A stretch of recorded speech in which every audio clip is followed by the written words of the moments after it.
July 1st, 1862. Malvern Hill, Virginia.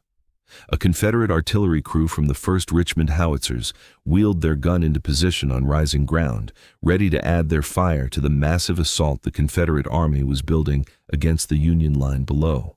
They never got the chance to fire a single round.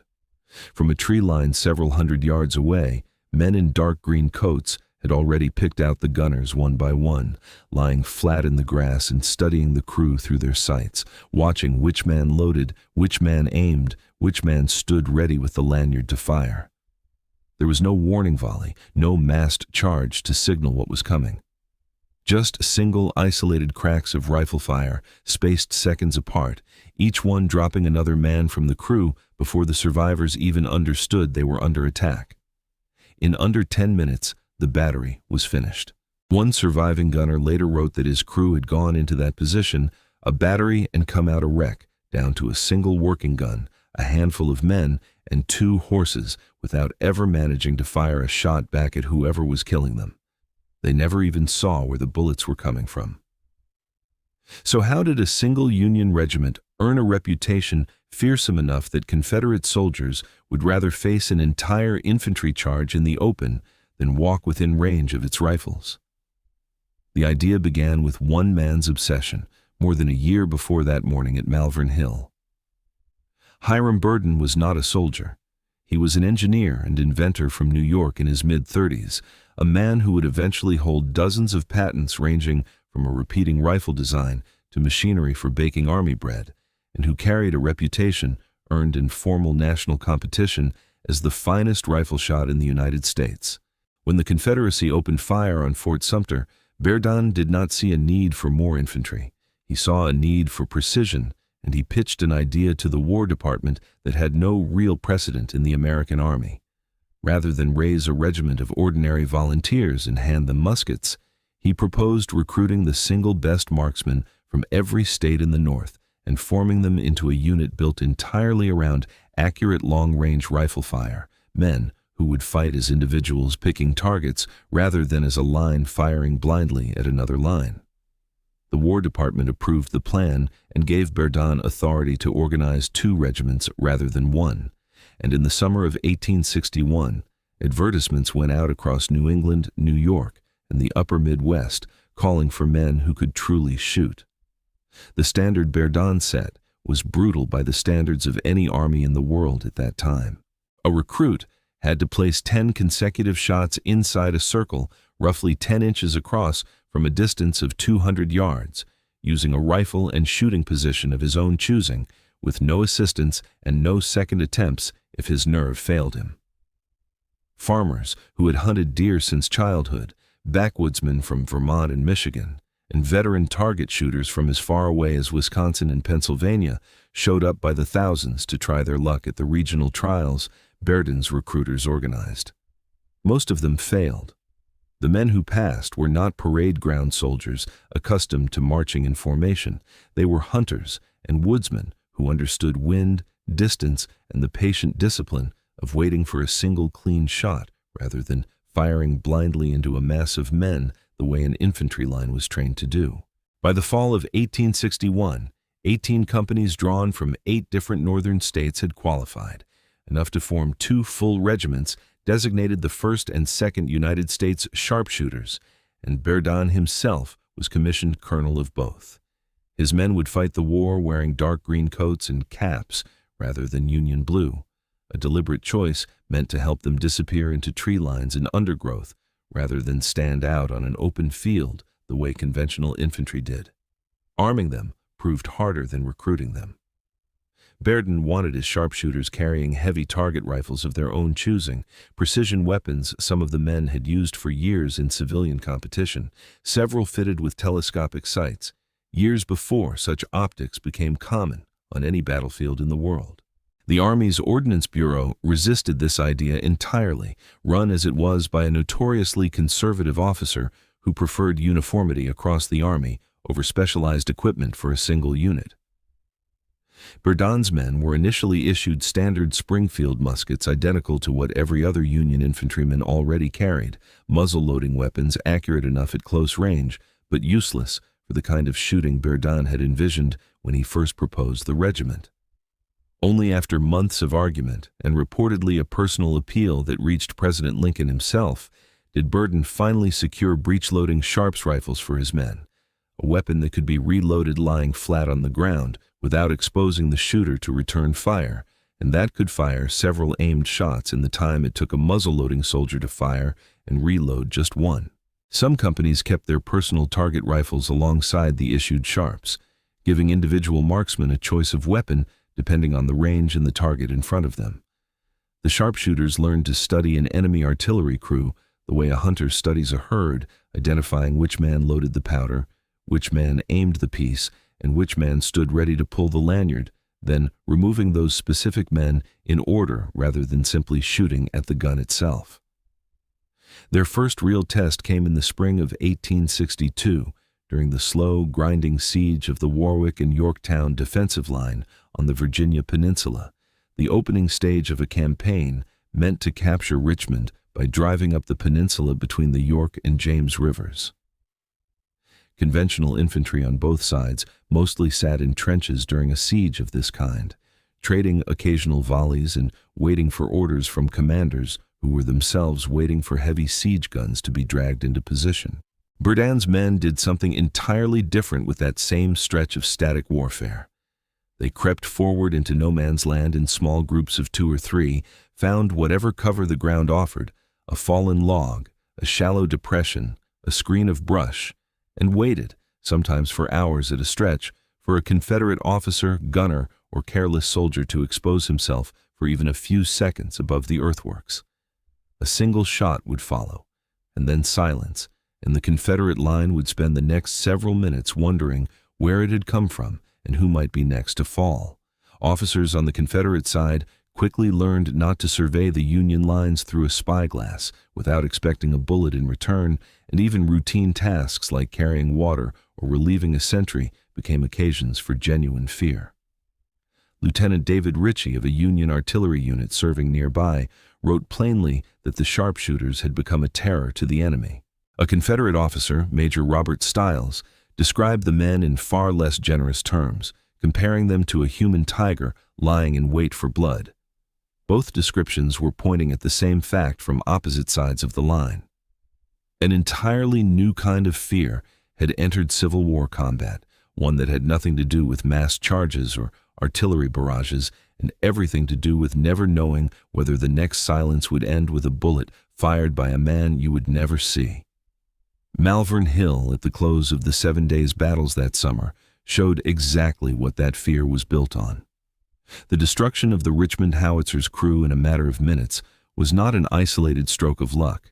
It was the sharpshooters doing precisely what they had been trained and equipped to do, identifying the men whose skill made a cannon dangerous, the loader, the gunner who aimed, the man who pulled the lanyard, and removing them from the fight before the gun could be fired even once.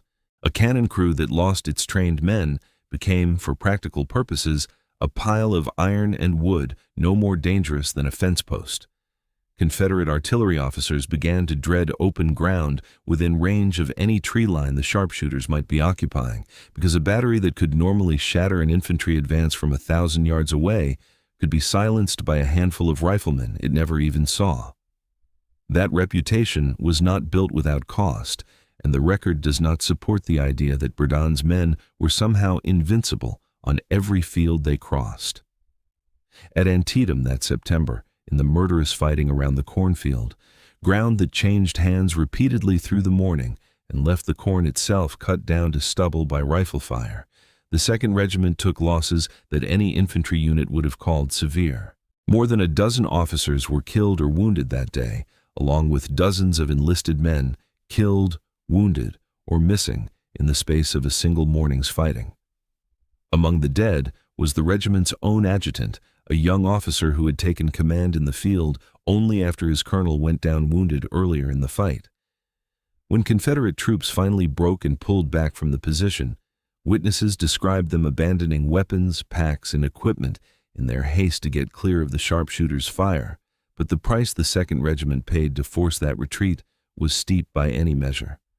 The sharpshooters were skilled, disciplined, and often decisive, but they were not immune to the same massed volleys and artillery fire that cut down every other regiment on that field that day. Their advantage was never in vulnerability. It was precision, patience, and a willingness to fight as individuals rather than as a wall of men standing shoulder to shoulder in the open, a method that traded the safety of numbers for the ability to strike first and strike accurately. Nowhere was that advantage clearer than at Gettysburg the following July, in a stretch of trees known afterward as Peitzer's Woods. On the second day of the battle, roughly 100 sharpshooters, reinforced by around 200 infantrymen from a main regiment, ran into the advance guard of a much larger Confederate brigade, probing toward the Union left flank in the hours before the main assault on that part of the line began. Rather than fall back immediately in the face of superior numbers, the small Union force spread out among the trees, took what cover they could find, and opened a sustained, accurate fire that lasted roughly 20 minutes, with individual sharpshooters firing dozens of aimed rounds apiece into the advancing Confederate ranks. The volume and accuracy of that fire convinced the Confederate brigade commander that he was facing a force far larger than the reality in front of him, and his report afterward reportedly described the opposition as 2 full regiments rather than the far smaller mixed force of riflemen and infantry that had actually been dug in among the trees. That delay, purchased by a couple of hundred men willing to stand and trade shots with a brigade many times their size rather than retreat at the first contact, gave Union commanders crucial extra time to shift troops onto the high ground that would decide the outcome of the battle. It is difficult to overstate how strange this was by the standards of the era. A single detachment of trained marksmen had, through accuracy and nerve alone, made a Confederate general believe he was outnumbered when in fact the opposite was true. Confederate commanders eventually tried to answer in kind. Late in the war, the Confederate Congress authorized brigade commanders in the Army of Northern Virginia to pull their own best shots out of regular infantry regiments and form makeshift sharpshooter battalions of their own, a direct response to what Berdan's men had already proven could be done with a rifle and patience. The effort came slowly and unevenly, since most regimental commanders were reluctant to hand over their finest soldiers to another unit, and it never produced anything resembling the scale or organization Berdan had built from the war's first year. Some Confederate marksmen, particularly those armed with imported British Whitworth rifles, prized for their extreme accuracy at long range, achieved individual fame of their own before the war ended. But the imitation itself was a kind of confirmation. An army does not rush to copy a tactic it considers ineffective, and the belated Confederate scramble to field their own dedicated marksmen was as clear an admission as any official report that Berdan's approach had changed what soldiers on both sides now had to fear on a battlefield. The sharpshooters kept fighting through the following spring's brutal campaigns in the wilderness and at Spotsylvania Courthouse, continuing the same pattern that had defined them since Yorktown, working forward of the main line, picking targets with patience rather than volume, and denying Confederate officers and artillery crews the simple confidence that distance from the enemy meant safety. They served through the opening months of the siege of Petersburg as well, still operating as they always had, in pairs and small groups, rather than in the massed lines that made up the rest of both armies. But the war was catching up with the regiments in a different way than combat casualties. Enlistments taken in the recruiting drives of 1861 began expiring in the summer of 1864, 3 years after the men had first signed on, and the 1st Regiment mustered out that August, its ranks too depleted by years of casualties and expired terms to remain an effective fighting force in its own right.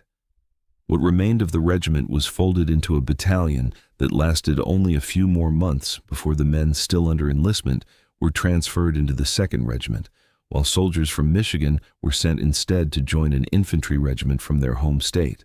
The 2nd Regiment itself was formally discontinued in February of 1865, its remaining companies broken up and its soldiers reassigned elsewhere in the Army of the Potomac.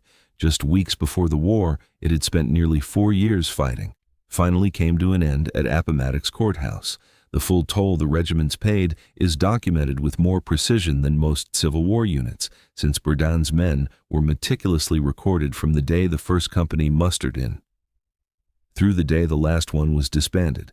The 2nd Regiment alone lost more than 100 enlisted men and several officers killed or mortally wounded in combat over the course of its service, with more again lost to disease in camp. A reminder that even an elite unit built around distance and cover could not escape the era's other great killer, sickness that spread through crowded winter quarters far more efficiently than any rifle. It has often been claimed, though the exact ranking is difficult to verify against every other regiment that served in the Union Army, that Berdan's Sharpshooters inflicted more casualties per soldier than any other unit in the war. Whether or not that specific claim can be proven beyond dispute against the full statistical record, it captures something true about how differently these men fought compared to everyone else on either side. Ordinary infantry regiments measured their contribution in volleys fired and ground held, in lines that advanced or lines that broke. The sharpshooters measured theirs one carefully chosen target at a time, an officer here, a gunner there, a signalman on a distant hill, each kill deliberate rather than a product of chance in a general exchange of fire. What Berdan's men left behind was not just a wartime reputation, but a new idea about what a soldier with a rifle could be.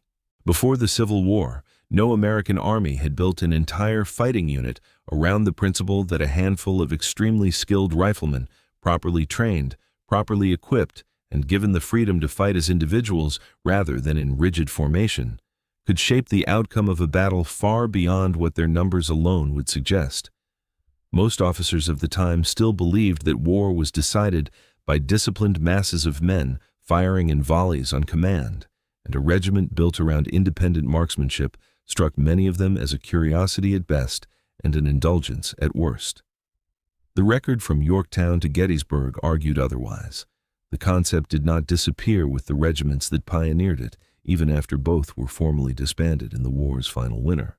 Long after the guns of the Civil War fell silent, the idea Hiram Berdan had pitched to a skeptical War Department in the summer of 1861 that precision and patience could matter as much as sheer weight of fire would resurface again and again in the militaries of the modern world, echoed in every dedicated marksman program and every specialized sniper unit that followed in the decades after.